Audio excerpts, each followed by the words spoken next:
Welcome to the 22nd session of Management Accounting, 5th semester of BBA Bangalore University. So in this 22nd session, we are going to discuss ratio analysis, consolidated problems. Recap of previous class. In the previous session, we discussed and prepared trading and profit and loss account and balance sheet with the help of ratios. So the next problem be like, following is the summarized balance sheet of Himalaya Limited as at 31st December. On the liability side, we have 6% preference share capital of rupees 1,50,000, equity share capital of rupees 2,50,000, general reserve as 20,000, profit and loss as 15,000, 5% debentures 1 lakh, sundry creditors 28,000, bills payable 12,000, total liabilities are 5,75,000.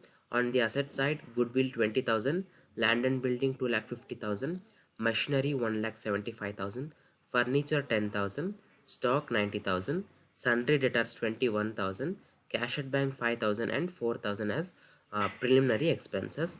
Total assets also 5,75,000. So we have the other information, that is total sales rupees 4 lakh, 20% of which is made on credit. That means in that 4 lakh, 20% is a credit sale. Next, gross profit and net profit after tax for the year end amounted to rupees 80,000 and rupees 20,000 respectively. That means gross profit is 80,000 and net profit is 20,000. And they are asking us to comment on the financial conditions of the concern. So as I told you earlier, if we need to look after or comment on the financial portion of the business, we need to look after short-term solvency ratio and long-term solvency ratio.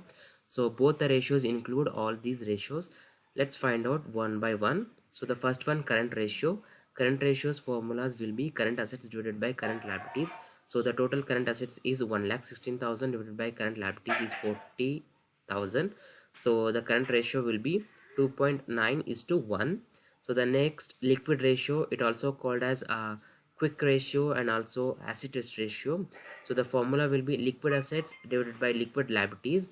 So the liquid assets is 26,000 and liquid liabilities is 40,000. So the ratio will be 0.65:1. Then the proprietary ratio is equal to proprietor's equity divided by total assets is equal to 4,11,000 divided by 5,51,000. Then the ratio will be 0.75:1. Then fixed assets proprietorship ratio is equal to fixed assets divided by proprietor's equity. Fixed assets is 4,35,000 and proprietor's equity is 4,11,000. Then the fixed assets proprietorship ratio will be 1.06:1.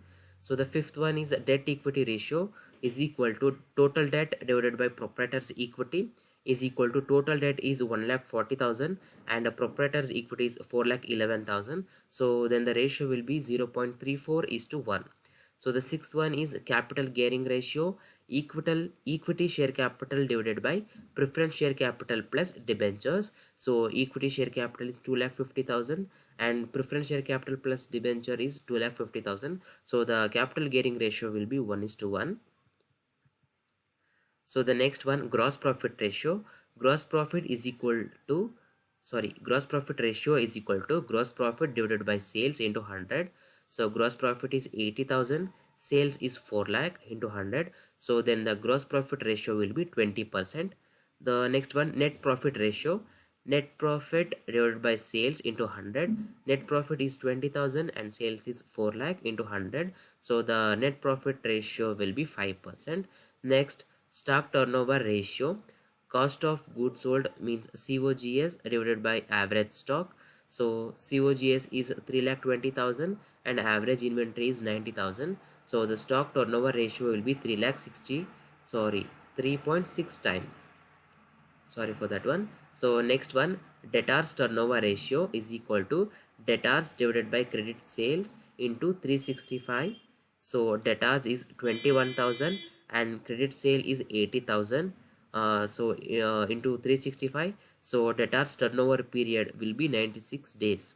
So the next one, return on proprietor's fund. Formula is net profit after tax divided by proprietor's fund is equal to net profit after tax 20,000. Proprietor's fund will be 4,11,000. So then the return on proprietor's fund will be 0.05:1. Turnover to fixed asset ratio. Turnover divided by fixed assets is equal to, turnover means sale is 4 lakh divided by fixed assets is 4 lakh 35,000. Then the ratio will be 0.92:1. So here you will get the working notes, that is calculation of current assets. The current assets in these problems are stock, debtors and cash and bank. So the current assets will be 1,16,000. Current and liquid liabilities, so sundry creditors plus bills payable, so 40,000 will be the liquid liabilities. Then liquid assets, sundry debtors plus cash at bank, 26,000 will be liquid assets. Then fixed assets in this problem are land and building 2,50,000, machinery 1,75,000, furniture 10 lakhs. So total fixed assets is 4,35,000. So the next one, proprietors fund, so equity share capital 2,50,000, preference share capital 1,50,000, general reserve 20, profit and loss account 15. So when you add them all, so 4,35,000. From that you need to less goodwill 20,000 and preliminary expenses 4,000, which gives you a total of 24,000. So 4,35,000 minus 24,000, 4,11,000. That one will be a proprietors fund. So the next working note of total debts or outside liabilities, 5% debenture plus current liabilities, that is 1,40,000. So the next working note is shareholders equity, proprietors equity minus preference share capital. Proprietors fund or proprietors equity is 4,11,000 minus preference share capital is 1,50,000. So 4,11,000 minus 1,50,000, shareholders equity will be 2,61,000. So the next one, total assets, total fixed assets plus total current assets. Fixed assets is 4,35,000 and current assets will be 1,16,000. So the total assets is 5,51,000. Thank you and have a nice day.